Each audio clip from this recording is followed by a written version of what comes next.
ठंड में सड़क के बीचों बीच सोने वाला ससुराल। शिखा की पड़ोसन रेनू सुबह सुबह गुस्से में उसके घर का दरवाजा खटखटाती है। शिखा दरवाजा खोलती है और रेनू पूरे गुस्से में बोलती है, अरे शिखा, तुम्हारे ससुराल वाले पागल हैं क्या?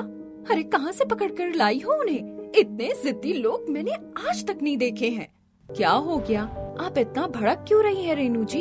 इतनी ठंड में इतना ज्यादा गर्म क्यों हो रही हैं? तो और क्या करूं? अरे एक दिन का होता है, 2 दिन का होता है। तुम्हारे ससुराल वाले तो हर दिन सड़क के बीचों बीच खाट डालकर सो जाते हैं। माफ कीजिए, मैं भी उन्हें समझा कर बहुत परेशान हो गई हूँ, लेकिन वो मेरी भी कोई बात नहीं सुन रहे हैं। कुछ कहती हूँ तो मुझे ही गलत बना देते हैं। अरे इतना ही शौक है उन्हें खुले में सोने का तो घर की छत पर सो जाए ना, रोड पर सोने की क्या जरूरत है? आप नाराज मत होइए, मैं एक बार फिर से सबसे बात करूंगी और दोबारा आपको शिकायत का कोई मौका नहीं मिलेगा।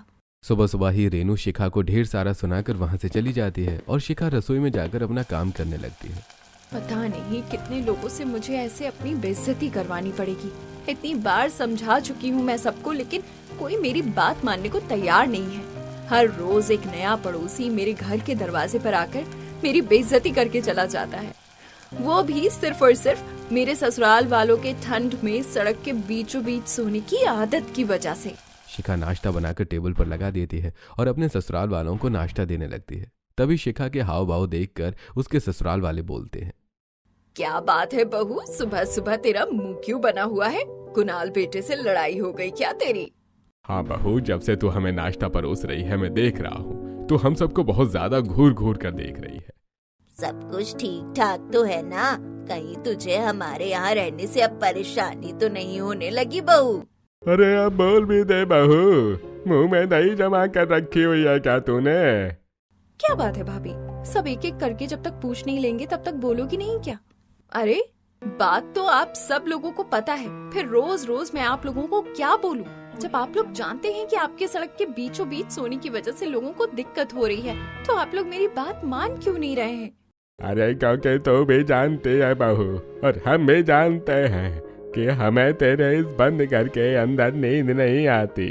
और नहीं तो क्या, अरे हम हैं गांव के खुले घरों में रहने वाले लोग। तुम्हारे इस छोटे से बंद घर में हमारा दम घुटता है। और छत भी इतनी बड़ी नहीं है कि हम छत पर ही जाकर सो जाएं। तो अब अपनी सुख सुविधा के अनुसार हमें जहाँ अच्छा लगेगा हम तो वहीं सोएंगे ना। आप लोगों को समझाना ही बेकार है, आप लोग वही करेंगे जो आपका मन कहता है। मेरी बातें तो आपको बेकार ही लगती हैं।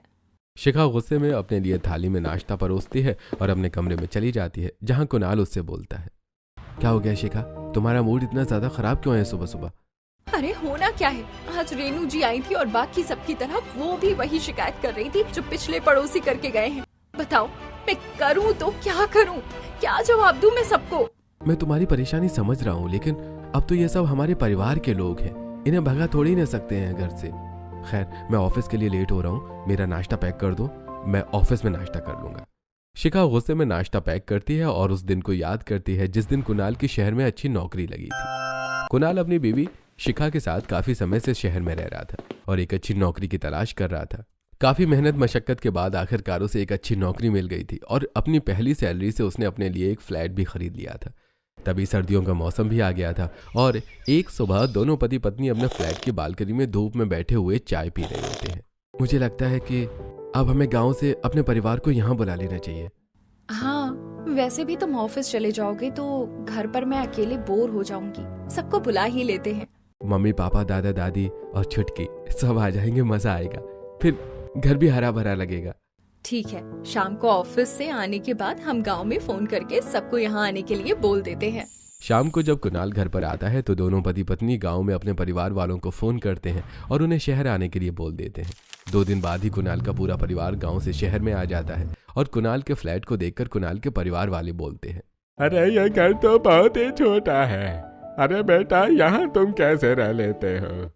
बाहर सर्दी है लेकिन इस घर के अंदर तो फिर भी घुटन जैसा महसूस हो रहा है। बाहर की हवा तो जैसे आ ही नहीं रही है। अरे कोई बात नहीं माँ जी, हम अभी अभी गांव से आए हैं ना, शायद इसीलिए हमें ऐसा लग रहा है। हाँ बिल्कुल सही, 1-2 दिन में हमें आदत हो जाएगी। हाँ, आपको नहीं पता माँ, शहर कितना अच्छा होता है। मैंने तो फोन में बहुत कुछ देखा है शहर के बारे में। अब यहाँ आ गई हूँ ना, तो अच्छे से शहर घूमूंगी। अब पहली बार जब शिखा सभी के बिस्तर अलग अलग कमरों में लगाती है तो सभी लोग अपने अपने कमरे में बिस्तर पर लेट जाते हैं, लेकिन किसी को भी नींद नहीं आती। कितना छोटा सा कमरा है ये, मेरा तो जी घबरा रहा है यहाँ पर। जी तो मेरा भी बहुत ज्यादा घबरा रहा है, पर क्या करें, अब इतनी रात में उठकर ठंड में कहाँ जाएंगे। अजी, इस कमरे में कोई खिड़की नहीं है क्या? खिड़की खोलो, थोड़ा बाहर की हवा आए। अरे ठंड में भी पसीना आ रहा है बहू, और कुणाल पता नहीं कैसे रह रहे हैं यहाँ पर। सही कह रहे हो आप दोनों। एक काम करते हैं, हम अपना बिस्तर लेकर छत पर चले जाते हैं। दोनों ही कमरे से सभी लोग अपना अपना बिस्तर हाथों में पकड़े हुए वहां से निकलकर बाहर आते हैं और देखते हैं कि कुणाल और शिखा हॉल में जमीन पर अपना बिस्तर बिछाकर सो रहे हैं। इन दोनों को देखो, ये जमीन पर सो रहे हैं। हम इन्हें बोल देते हैं कि ये जाकर कमरे में सो जाएं और हम सब चलते हैं छत पर सोने के लिए, वरना इन कमरों में तो हमें नींद ही नहीं आएगी। दिव्या कुणाल और शिखा को उठाती है और दोनों हड़बड़ाहट में उठ खड़े होते हैं। अरे दिव्या, क्या हो गया? क्यों इतनी रात को जाग रही हो? क्या चाहिए? इतनी मुश्किल से तो नींद आई है। सब कुछ ठीक तो है ना दिव्या? तुम्हें कुछ चाहिए? और ये आप सब लोगों ने अपना अपना बिस्तर हाथ में क्यों पकड़ा हुआ है? क्या बात हो गई? आप लोगों को मच्छर काट रहे हैं क्या? अरे मच्छर नहीं काट रहे हैं, ये कमरे की दीवारें हमें काट खाने को दौड़ रही हैं। हम जा रहे हैं छत पर सोने के लिए। कैसी बातें कर रहे हैं आप? दादाजी, इतनी ठंड में छत पर भला कौन सोता है? अरे छत पर सोएंगे तो आप लोगों की कुल्फी जम जाएगी। कुल्फी हमारी बिल्कुल नहीं जमेगी, बल्कि हमें तो खुले में सोने की आदत है। हमें इन कमरों में नींद नहीं आ रही है। तुम दोनों पति पत्नी आराम से कमरे में सो जाओ और हमें जाकर छत पर सोने दो। चलो आ जाओ, सब लोग चलते हैं छत पर। उर्मिला के कहने पर सभी लोग उसके साथ छत पर सोने के लिए अपना अपना बिस्तर लेकर चले जाते हैं, जिसके बाद कुणाल और शिखा जाकर कमरे में सो जाते हैं और सभी लोग छत पर जाकर इधर उधर बिस्तर बिछाने की जगह देखने लगते हैं। हे भगवान, इस छत की हालत तो कितनी ज्यादा बेकार हो रखी है। और ये छत है भी कितनी छोटी सी, आधे से ज्यादा हिस्से में तो ये पानी की टंकी रखी हुई है। अब आज रात जैसे तैसे छत पर बिता लेते हैं, फिर कल रात देखेंगे कि हमें कहाँ सोना है और कहाँ नहीं सोना है। बिल्कुल सही, अब नीचे से ऊपर तो आ गई है और इससे ऊपर हम जा नहीं सकते हैं। चलो अब यहीं बिस्तर डालकर सो जाते हैं, बाकी का कल सुबह देखेंगे कैसे क्या करना है और क्या नहीं। सभी लोग ठंड में छत पर अपना बिस्तर लगाकर सो जाते हैं और अब खुली हवा में जैसे ही वो छत पर सोते हैं तो सभी को बहुत जल्दी नींद आ जाती है और सभी लोग आराम से सो जाते हैं। सुबह होते ही सभी लोग उठकर नीचे आते हैं और शिखा बोलती है, कैसे हैं आप सब लोग? आप सबको नींद आ गई थी क्या इतनी ठंड में छत पर? अरे हमें तो बहुत अच्छी नींद आई, बस तुम्हारी छत थोड़ी सी छोटी है, हमें जगह कम पड़ रही थी सोने के लिए। अरे कितनी बड़ी तो छत है, और कितनी बड़ी छत चाहिए आप लोगों को? अरे इतनी बड़ी चाहिए कि जहाँ पर 10 चारपाई आराम से डल जाएं। तुम्हारी छत तो हमारे घर के आंगन जितनी बड़ी है बहू, इतना सा तो हमारे गाँव के घर के आंगन है।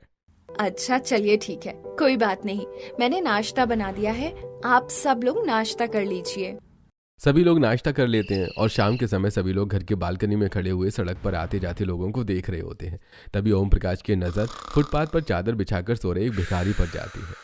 अरे जरा उस भिखारी को देखो, वो कैसे फुटपाथ पर चादर बिछाकर आराम से सोया है।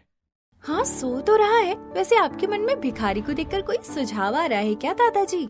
अरे मुझे समझ आ गया कि तेरे दादाजी क्या कहना चाह रहे हैं। हमें हमारे सोने की जगह मिल गई है।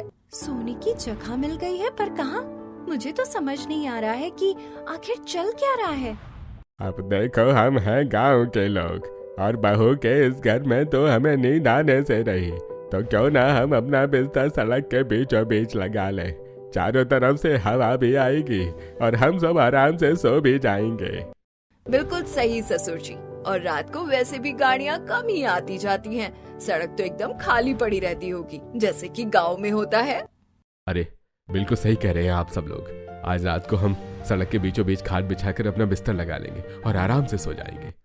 अब रात को खाना खाने के बाद सभी लोग अपना बिस्तर उठाकर घर के बाहर जाने लगते हैं। तभी शिखा सबको रोकते हुए बोलती है, अरे आप सब लोग कहाँ जा रहे हैं इस वक्त?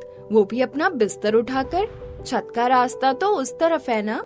अरे बाबू, हम सड़क पर सोने जा रहे हैं। आज से हम सड़क के बीचों बीच बिस्तर लगाकर सोएंगे। कैसा मजाक कर रहे हैं आप दादाजी? सड़क के बीचों बीच, वो भी इतनी ठंड में? आती जाती गाड़ियों के रास्ते में कोई सोता है क्या? क्यों नहीं सो सकते? और वैसे भी लोग सारी रात सड़क पर गाड़ियां थोड़े न चलाते हैं। रात के समय सड़क बिल्कुल सुनसान होती है बहू। हाँ भाभी, आपकी छत भी छोटी है और सड़क तो कितनी ज्यादा खुली है, तो हम वहीं पर सोएंगे। अरे अब सोच क्या रहे हैं सब लोग खड़े खड़े? चलो ना, जल्दी से चलते हैं सब। वैसे भी काफी रात हो गई है। सबने अपनी रजाई बिस्तर अच्छे से ले लिए हैं ना? कोई चीज छूट तो नहीं गई? वरना वापस लेने आना पड़ेगा।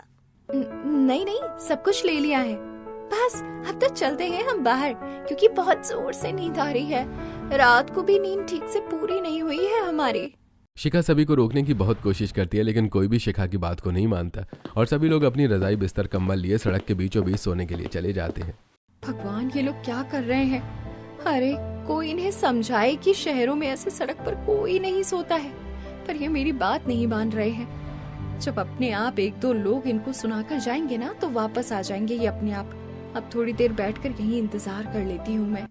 शिखा सोफे पर बैठी सभी के वापस आने का इंतजार करती है। वहीं दूसरी तरफ सभी लोग सड़क के बीचों बीच खाट बिछाकर उस पर अपना बिस्तर बिछाते हैं और आराम से रजाई तानकर अपने अपने बिस्तर पर सोने लगते हैं। थोड़ी देर बाद घर पर कुणाल आ जाता है और शिखा सोफे पर बैठी बैठी खर्राटे ले रही होती है। शिखा, शिखा उठ जाओ, सोफे पर क्यों सो रही हो?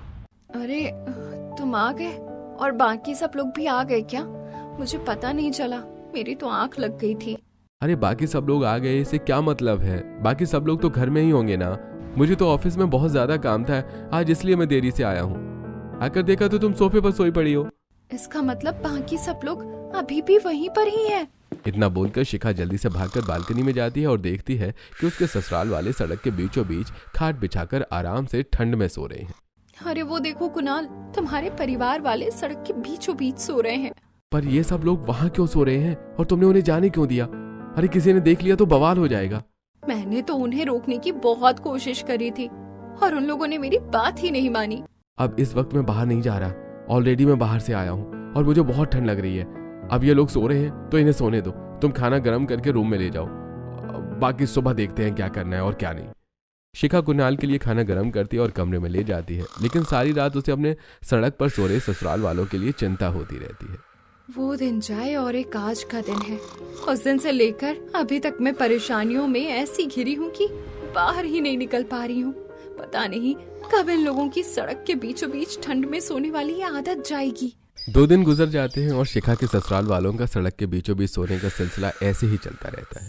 एक रात को जब सभी लोग आराम से सोए हुए होते हैं, तभी एक कार वाला जोर जोर से हॉर्न बजाते हुए बोलता है, अरे क्या कर रहे हो तुम लोग? उठ जाओ उठ जाओ, अरे जल्दी जल्दी उठ जाओ। सड़क के बीचों बीच भला ऐसे कोई सोता है क्या? सोना है तो अपने घर चले जाओ ना, यहाँ क्यों डेरा जमा रखा है? अरे भाई, इतनी बड़ी सड़क है, उस तरफ से चले जाओ ना। यहीं से जाना जरूरी है क्या? हमारी नींद खराब कर रहे हो। अरे पागल हो गई हो क्या आप दादी जी? जब मेरे जाने का रास्ता यही है तो मैं यहीं से जाऊंगा ना, मैं रॉन्ग साइड से कैसे जा सकता हूँ? अरे तो भैया आज रात चले जाओ ना, वैसे भी इतनी रात को कोई पुलिस वाला चालान थोड़े ना काट देगा तुम्हारा, वो अपने घर में सो रहा होगा आराम से। अरे कैसे जिद्दी लोग हो आप हैं? जब ये जगह सोने के लिए है ही नहीं तो आप लोग यहाँ पर इलीगल कैसे सो रहे हो? मुझे ये समझ में ही नहीं आ रहा है और उल्टा मुझे भी गलत दिशा में जाने की सलाह दे रहे हो। अरे जब इंसान को नींद आ रही हो ना तो वो कहीं भी सो सकता है, उसमें लीगल या इलीगल कुछ नहीं होता। भाई साहब आपको जाना है तो दूसरी तरफ से निकल जाओ, हमें सोने दो, बड़ी अच्छी नींद आ रही है। इसी तरीके से कार वाले की सभी घर वालों के साथ बहस हो जाती है और इसी बीच कार वाला लगातार अपनी गाड़ी का हॉर्न और भी ज्यादा तेज तेज बजाने लगता है, जिससे आसपास के घरों के लोगों की नींद भी खराब होने लगती है और सभी लोग अपने अपने घरों के छज्जों पर बाहर आकर बोलने लगते हैं। अरे ये क्या हो रहा है साहब हैं? एक तो लड़ाई कर रहे हो, ऊपर से हॉर्न बजा रहे हो। अरे खुद तो सोना नहीं है, हमारी नींद भी खराब कर रहे हो। और नहीं तो क्या, इन लोगों की वजह से रोज कोई ना कोई बहसबाजी होती ही रहती है। अरे कहाँ से आए हैं ये लोग जो सड़क के बीचों बीच सो रहे हैं? अरे ये कुणाल के घर वाले तो पागल हैं पागल। इनकी बहू भी इन्हें समझाती है, लेकिन अपनी पढ़ी लिखी बहू को ये गवार बताकर खुद को महान बताते हैं, जबकि ये खुद ही मंगल से आए हुए लगते हैं। अरे अब देख लीजिए मैं सही हूँ या आप लोग सही हैं। अब अपना ये बोरी बिस्तर उठाइए और मुझे जाने दीजिए। बात को बढ़ता देखकर राजेश और ओम प्रकाश अपनी खाट को उठाकर साइड में करते हैं और कार वाला अपनी कार लेकर निकल जाता है, जिसके बाद बेशर्मों की तरह राजेश और ओम प्रकाश वापस से अपनी खाट को सड़क पर बिछाकर फिर से सो जाते हैं। ऐसे ही एक दिन जब शिखा बाजार से सब्जियां लेकर घर आ रही होती है, तभी उसकी कुछ पड़ोसनें शिखा को रोकते हुए बोलती हैं, अरे शिखा, तू भी अपने और अपने पति का बिस्तर सड़क पर क्यों नहीं लगा लेती? और नहीं तो क्या, बाकी सब घर वाले तो सो ही रहे हैं सड़क पर, तुम दोनों भी सोना शुरू कर दो। अरे तेरे ससुराल वालों को तो ना किसी की भी शर्म लिहाज नहीं है। इतने लोगों से बहस कर चुके हैं, इतने लोगों की गालियां खा चुके हैं, पर मजाल है सड़क पर सोना छोड़ दे वो। अब मैं क्या कर सकती हूँ जब वो लोग किसी की बात ही नहीं मान रहे हैं तो? अरे उनका बोरी बिस्तर बांध और उन्हें वापस से गांव भेज दे जहाँ से वो आए हैं। ऐसे लोग शहर के लिए नहीं बने। पड़ोसन शिखा का मजाक बनाकर वहां से चली जाती है। शाम को जैसे ही कुणाल घर पर आता है तो वो सभी को बुलाकर बोलता है, सब लोग जल्दी से तैयार हो जाओ, हम सब लोग आज मॉल घूमने चल रहे हैं। अरे वाह, मैंने मॉल के बारे में बहुत सारे वीडियोस देखे थे फोन में। आज तो बड़ा मजा आएगा, बहुत सारे अच्छे अच्छे फोटोज खींचूंगी। हाँ हाँ, जितने चाहिए उतने फोटो ले लेना, पर पहले सब लोग तैयार हो जाओ, मैं तब तक गाड़ी बुला लेता हूँ। सभी लोग तैयार हो जाते हैं और कुणाल एक कैब बुक करके बुला लेता है। सभी लोग गाड़ी में बैठते हैं और कुणाल सभी को लेकर मॉल पहुंचता है। मॉल में जाते ही सभी लोग इधर उधर देखते हुए बोलते हैं, हे राम, उस लड़की को तो देखो कितने छोटे कपड़े पहने हैं। सही कह रही हो माँ जी, हमारे यहाँ की लड़कियों में तो शर्म लिहाज ही नहीं है। अरे उसके स्कर्ट से बड़ा तो मेरी साड़ी का ब्लाउज है। ओम प्रकाश और राजेश दो चीजों के दाम देखते हुए, अरे इतना महंगा जूता, इतने में तो हमारे गांव में सभी लोगों के जूते आ जाएं। अरे और नहीं तो क्या पिताजी, और ये देखिए रुमाल की कीमत भी यहाँ पर हजारों रुपए में है। अरे छोड़ो, मेरी पुरानी धोती में से 10-12 रुमाल आराम से बन जाएंगे। सभी लोगों की ऐसी बातें सुनकर शिखा कुणाल को कोहनी मारते हुए बोलती है, कुणाल, तुम इन लोगों को यहाँ पर क्यों ले आए?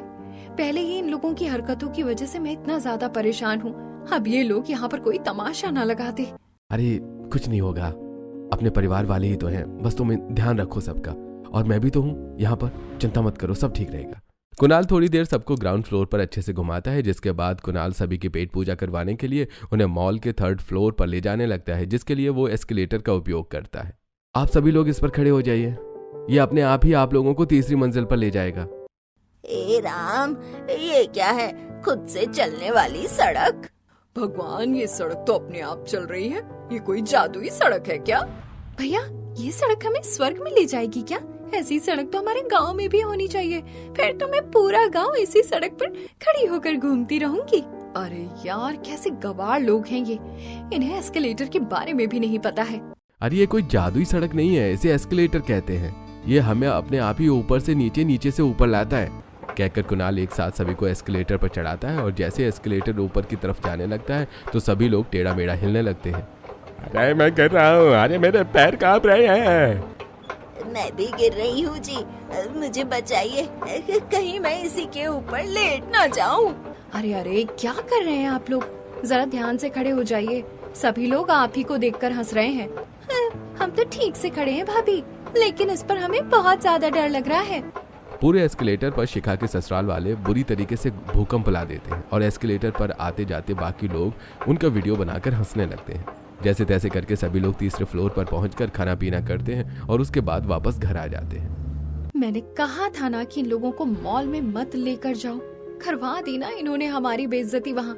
अरे कोई बात नहीं, पहली बार मॉल में गए थे, और वैसे भी अगर हम हर बात पर टोका टोकी करेंगे तो हो सकता है कि उन्हें बुरा लग जाए। तुम्हारी बात तो सही है, लेकिन फिर भी कम से कम हमारी इमेज का तो ख्याल रखें।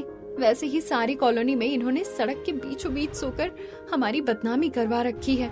अरे जाने भी दो ना, वैसे भी वो बहुत आराम से सो जाते हैं। कुणाल अपने कमरे में जाकर आराम से सो जाता है। वक्त गुजरता चला जाता है। ऐसे ही एक दिन रात को जब शिखा के ससुराल वाले सड़क के बीचों बीच सोए हुए होते हैं, तभी वहाँ पर एक पुलिस वाला आता है। अरे तुम क्या कर रहे हो यहाँ पे? ये कोई सोने की जगह है क्या? अगर सोना है तो जाकर फुटपाथ पर सो, सड़क के बीचों बीच को सो रहे हो, जाओ। अरे क्या हो गया दरोगा जी, इतना गर्म क्यों हो रहे हो? अरे क्योंकि ये जगह सोने की नहीं है, बल्कि गाड़ियों के आने जाने की है। जल्दी से अपना बोरिया बिस्तर उठाओ, और अगर सड़क पर ही सोना है तो फुटपाथ पर जाओ, सो जाके।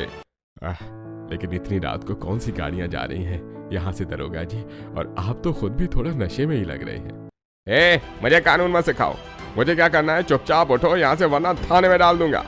अरे थाने में तो आप जाएंगे, पुलिस वाले होकर शराब पीकर अपनी ड्यूटी कर रहे हो। रुको, मैं अभी आपसे भी बड़े पुलिस वाले को फोन मिलाती हूँ। मैं नहीं डरता, जिसे फोन मिलाना है मिला लो। उर्मिला राजेश की तरफ आंख मारकर इशारा करती है और अपने फोन से राजेश के फोन पर फोन मिला देती है। और राजेश सभी की तरफ से थोड़ा सा साइड में जाकर उर्मिला के फोन को स्पीकर पर डालकर बोलता है, हेलो बड़े दरोगा जी, कैसे हैं आप? हाँ मैं ठीक हूँ उर्मिला जी, कहिए कैसे फोन मिलाया आपने इतनी रात को? अरे एक पुलिस वाला हमें परेशान कर रहा है। हम सड़क पर सो रहे थे तो ये आकर हम पर डंडा फटकार कर रहा है। जरा बात कीजिए इससे और सस्पेंड कीजिए। हाँ हाँ करवाइए, बात करवाइए। हाँ अरे नहीं मैं कुछ नहीं कर रहा, माफ कीजिएगा। अरे माफ कीजिए। अरे आप लोग तो खाम गुस्सा कर रहे हो। अगर आप लोगों को कुछ चाहिए तो मैं ला दूं। ज्यादा कुछ नहीं, बस अब आपने हमारी नींद खराब कर दी है, तो इतनी ठंड में गरम गरम चाय पिला दीजिए कहीं से।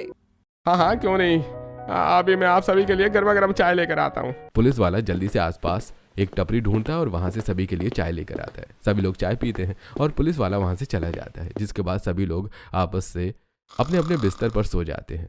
और अगली सुबह रात की बातें कर कर सभी लोग जोर जोर से हंस रहे होते हैं। आप लोगों को क्या लगता है कि आप ऐसे ही कुछ लोगों को पागल बना देंगे, कुछ लोगों के साथ बहस कर लेंगे तो आपका बहुत ज्यादा नाम हो जाएगा क्या?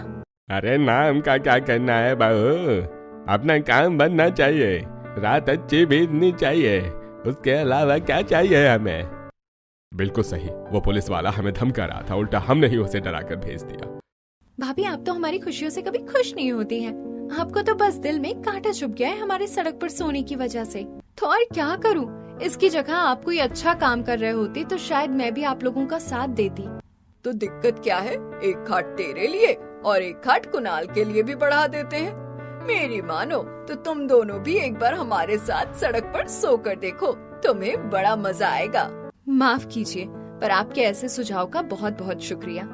मैं और कुणाल ऐसा कुछ नहीं करना चाहते हैं। इतना कहकर शिखा वहां से चली जाती है। ऐसे ही एक सुबह जब शिखा बालकनी में रखे पौधे को पानी दे रही होती है, तभी उसके पड़ोसी शर्मा जी अपनी बालकनी से आवाज देते हुए बोलते हैं, अरे शिखा बेटी।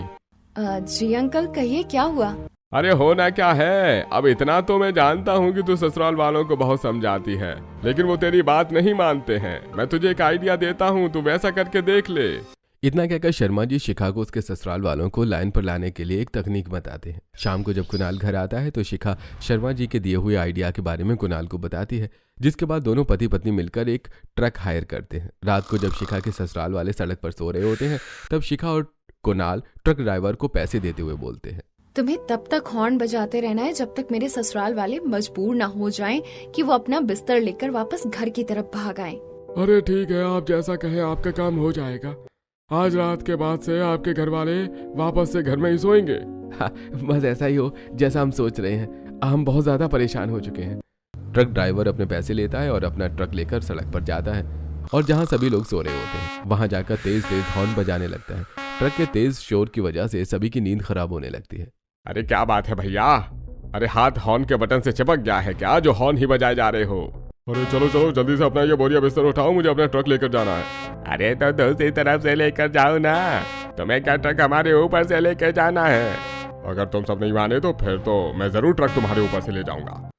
ट्रक वाला ओम प्रकाश और राजेश से बहस करने लगता है और बाकी सभी लोग भी उनका साथ देने लगते हैं। लेकिन काफी मुठभेड़ के बाद भी जब शिखा के ससुराल वाले ट्रक वाले की बात नहीं मानते तो ट्रक वाला जबरन अपने ट्रक में बैठकर ट्रक के टायर से 2 खाट को टक्कर मार देता है। क्या कर रहे हो, पागल हो गए हो क्या भैया? अरे पागल ही हो गया हूँ, जब ये रास्ता गाड़ियों के आने जाने के लिए बना है तो यहाँ गाड़ियाँ ही आएंगी जाएंगी ना। आपके जैसे लोग अगर ऐसे सड़क को ब्लॉक करके सोएंगे तो यही सब कुछ होगा। इतना कहकर वो ट्रक ड्राइवर अपना रास्ता बनाकर वहां से निकल जाता है। अगली सुबह सभी घर वाले मिलकर कुणाल से उस ट्रक ड्राइवर के बारे में शिकायत करते हैं।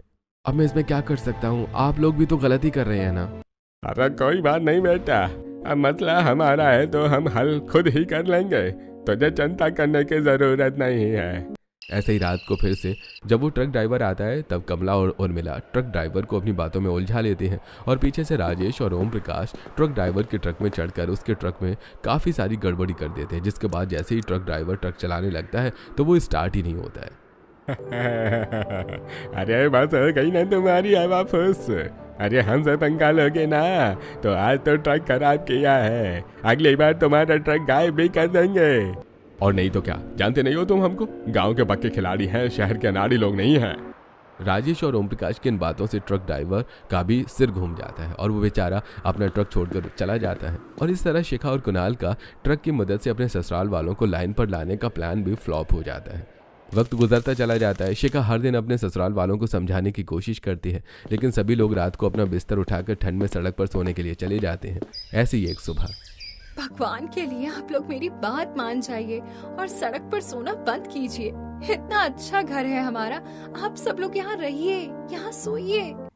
घर में ही तो रह रहे हैं बहू, सिर्फ सोने के लिए ही तो सड़क पर जा रहे हैं ना। और हमें ज्यादा समझाने की जरूरत नहीं है बहू। और अगर तुझे हमारे सड़क पर सोने से इतनी ज्यादा दिक्कत है ना, तो तू साफ साफ बोल दे, हम अपने गाँव ही चले जाते हैं। हाँ भाभी, हम भी आपसे रोज रोज बहस नहीं कर सकते। आप तो हर सुबह और शाम हमें इसी बात के लिए सुनाती रहती हैं। उन सभी की बातें सुनकर शिखा चुप हो जाती है और उस दिन के बाद से शिखा अपने ससुराल वालों को टोकना रोकना बंद कर देती है। आप चाहे कुछ भी हो जाए, मैं इन लोगों को बिल्कुल भी नहीं कहूंगी कि सड़क को छोड़कर घर में सोना शुरू कर दें। इन लोगों की अकल अपने आप ही ठिकाने आ जाएगी।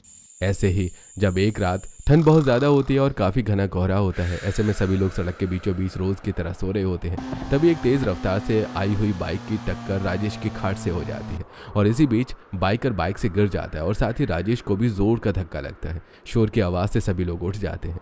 अरे क्या हो गया भाई साहब, आप गिर कैसे गए? अरे पहले से उठाओ राजेश के, उसके बाद सवाल जवाब करना। दोनों बाप बेटा मिलकर बाइकर को उठाते हैं और बाइकर के पैर में चोट लगी हुई होती है। अरे होना क्या है, इतने कोहरे में वैसे भी कुछ भी ठीक से नजर नहीं आ रहा था और आप लोग सड़क के बीचों बीच खाट बिछाकर सो रहे हैं। अरे आप लोगों की वजह से मेरा एक्सीडेंट हो गया। शुक्र मनाइए कि मुझे थोड़ी चोट लगी है और आप लोगों को कोई नुकसान नहीं हुआ है। शोर की आवाज सुनकर शिखा और कुणाल भी वहां पर आ जाते हैं और बाइकर उन दोनों को सारी बात बताता है। मैंने आप लोगों से कितनी बार कहा था कि मत सोइए सड़क के बीचों बीच, लेकिन आप लोग मेरी बात नहीं मानते हैं। देख लिया, आज कितना बड़ा हादसा होते होते रह गया। अरे अब तो आप लोग अपनी जिद छोड़ दीजिए और घर के अंदर सोना शुरू कर दीजिए। आप धीरे धीरे जब घर के अंदर सोएंगे तो आपको अपने आप आदत हो जाएगी। आपकी बहू और बेटा बिल्कुल सही बोल रहे हैं। मैं तो फिर भी भला आदमी हूँ जो आप लोगों को कुछ नहीं बोल रहा हूँ। मेरी जगह अगर कोई और होता ना तो आप लोगों पर पुलिस केस करके आपको थाने के अंदर बंद करवा देता, फिर आप लोगों की अच्छी अकल ठिकाने आती। आप लोग चलिए, मैं आपकी मलहम पट्टी करवा देता हूँ, यहाँ पास में ही हॉस्पिटल है। कुणाल बाइकर को अपनी स्कूटी पर बिठाकर वहां से अस्पताल ले जाता है और उसकी मलहम पट्टी करवाकर उसे उसके घर ड्रॉप करता है। इसके बाद बाकी के सभी लोग अपना बिस्तर समेट कर घर आ जाते हैं और शिखा प्यार से सभी को समझाते हुए बोलती है, मैं आप लोगों की दुश्मन नहीं हूँ, लेकिन मैं भी आप लोगों का अच्छा ही चाहती हूँ। इसीलिए मैं आप लोगों को बार बार रोकती टोकती थी। अब आप लोग खुद ही फैसला कर लीजिए कि आपको सभी लोगों की नजरों में ऐसे ही बुरे और बेशर्म बने रहना है या फिर अपनी की हुई गलती को सुधारना है। इतना बोलकर शिखा भी अपने कमरे में चली जाती है। अगले दिन सभी चीजें रोज की तरह ही होती हैं और रात को शिखा देखती है कि सभी लोग हॉल में बैठे हुए हैं और कोई भी अपना बिस्तर लेकर सड़क की तरफ नहीं जा रहा है। अगर मैं गलत नहीं हूँ तो क्या आप लोगों ने अपना इरादा बदल लिया है और अब से आप लोग घर के अंदर ही सोने वाले हैं? हाँ बहू, हमें तेरी बात समझ आ गई है। और वैसे भी सड़क पर जब हम सो रहे थे तो हमें भी बहुत परेशानी झेलनी पड़ रही थी। और नहीं तो क्या, जितने लोगों से हमने सड़क पर सोने के चक्कर में बहस की है ना, इतने लोगों से तो हमने आज तक गांव में भी बहस नहीं की थी। अरे आप तो घर में ही सोएंगे, कोशिश करेंगे 1-2 दिन लगेंगे, फिर अपने आप ही नींद आने लग जाएगी। हाँ, अब हम घर के अंदर ही रहेंगे। वैसे ही इतने दिनों से सब लोग हमारा मजाक बना रहे हैं। अरे हम अच्छे खासे लोग हैं, किसी के मजाक का पात्र थोड़े ही हैं। और नहीं तो क्या, मैं नहीं चाहती कि मेरे जाने के बाद सब लोग मेरा मजाक बनाते हुए मुझे याद करें। मैं चाहती हूँ कि सब लोग अगर मुझे याद करें तो सिर्फ मेरी अच्छी बातों के लिए। शुक्र है भगवान का जो आप लोगों को अपने आप ही अपनी गलती समझ आ गई। अब आप लोग सब बैठे ही हैं तो मैं आप सबके लिए बढ़िया कॉफी बना कर लाती हूँ। ठंड में कॉफी पीने का भी बहुत मजा आता है। शिखा जल्दी से अपने परिवार वालों के लिए कॉफी बनाकर लाती है, जिसके बाद सभी लोग पहले दिन की तरह अपने अपने कमरों में बिस्तर लगाकर सोते हैं और थोड़े ही दिनों में सभी को घर के अंदर सोने की आदत हो जाती है और अब कोई भी शिखा के ससुराल वालों का मजाक नहीं बनाता है और शिखा भी आराम से चैन की नींद सोती है।